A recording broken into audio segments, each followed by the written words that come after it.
విజయవాడ ఉత్సవ్లో భాగంగా పున్నమి ఘాట్, తుమ్మలపల్లి కళాక్షేత్రం, ఘంటసాల సంగీత కళాశాలల్లో ప్రదర్శించిన కళారూపాలు సందర్శకులను విశేషంగా ఆకట్టుకున్నాయి. పున్నమి ఘాట్లో గాయని గీతామాధురి తమిళ పాట ఆలపించి ఉపరాష్ట్రపతి ప్రశంసలు పొందారు. శ్రీలేఖ బృందం శాస్త్రీయ నృత్య ప్రదర్శన, దీప్తి బృందం మహాభారత నృత్య రూపకం, కామాక్షి వయలిన్ విన్యాసాలు, చెక్క భజనలు, కూచిపూడి నృత్యాలు, హరికథ, తోలుబొమ్మలాట, సాంఘిక నాటకాలు సందర్శకులను రంజింపజేశాయి.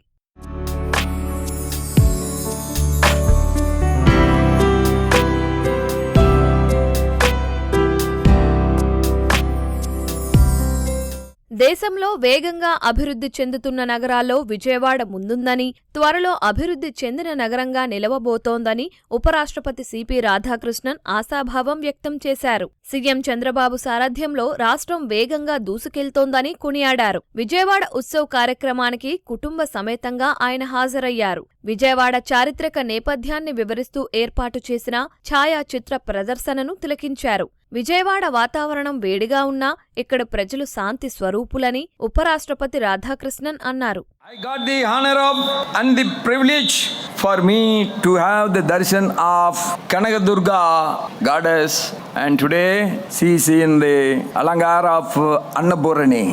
Annapurni is giving everything for the hungry people. There cannot be any sacred act than serving the food to the poor. And Andhra Pradesh is always with fertile land, hard working and feeding the food for the entire country. Andhra Pradesh in the recent year has made significant strides in education, healthcare, infrastructure, development, public welfare, planned urbanization, and the most importantly, the economic growth of Andhra Pradesh is the most fastest and highest in the country today. Vikshit Andhra Pradesh is not a dream but a reality. Vijayawada Utsav ద్వారా 3,000 మంది కళాకారులకు 250 ప్రదర్శనలు చేసేందుకు అవకాశం లభించిందని కేంద్ర పర్యాటక, సాంస్కృతిక శాఖ మంత్రి గజేంద్ర సింగ్ షెకావత్ తెలిపారు. దీనివల్ల ఆధ్యాత్మిక పర్యాటకం పెరుగుతుందని, మన చారిత్రక నేపథ్యం నేటి ముందు తరాలకు పరిచయమవుతుందన్నారు. పరిశుభ్రత, ఆధ్యాత్మికతలో విజయవాడ వేగంగా అభివృద్ధి చెందుతోందన్నారు. More than 3,000 artists and 250 events showcase classical dance, folk art, exhibitions and modern performances. The scale itself shows how festivals are not only rituals, also powerful engines of economic employment and creativity. At this moment, I must acknowledge the dynamic leadership of Honorable Chief Minister Nara Chandrababu Naidu ji, whose vision has always combined tradition with technology, culture with creativity, and heritage with development. And I also thank Nara Lokesh Garu for visualizing this and giving me this opportunity to be here with all of you. The guidance of Honorable Chief Minister, Andhra Pradesh has emerged as a model in promoting tourism infrastructure. His efforts have made Andhra Pradesh a shining destination on the cultural map of India.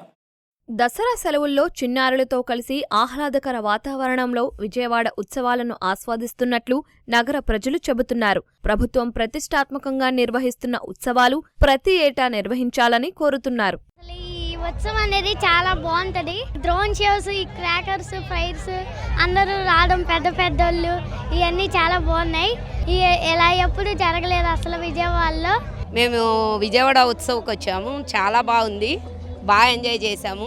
తెలియని విషయాలు, ఆధ్యాత్మిక విషయాలు బాగా చెప్పారు. Drone show ఇంకా అద్భుతంగా ఉంది, బాగా ఎంజాయ్ చేసాం. ఇలాంటివి ఇంకా ఇంకా చేయాలని కోరుకుంటున్నాం. అరేంజ్మెంట్స్ అన్నీ చాలా బాగున్నాయండి. డ్రోన్ షో కానీ, ఫైర్ క్రాకర్స్ షో కానీ చాలా బాగుంది. చాలా బాగుంది. స్పెషాలిటీస్ అన్నీ బాగానే ఉన్నాయి. ప్రోగ్రామ్స్ కూడా బాగా పెట్టారు. పిల్లలు బాగా ఎంజాయ్ చేస్తున్నారు. ఈవెంట్ అయితే చాలా బాగుంది. ఫుడ్ స్టాల్స్ కూడా అన్నీ బాగున్నాయి. వాటర్ అది కూడా అందరికీ సదుపాయం బాగానే ఉంది. ఫుడ్ కానీ ఎవరికి ఏ ప్రాబ్లం లేదు. డ్రోన్ షో అయితే ఎక్సలెంట్గా, డ్రోన్ షో ఇంక చాలా బాగుంది.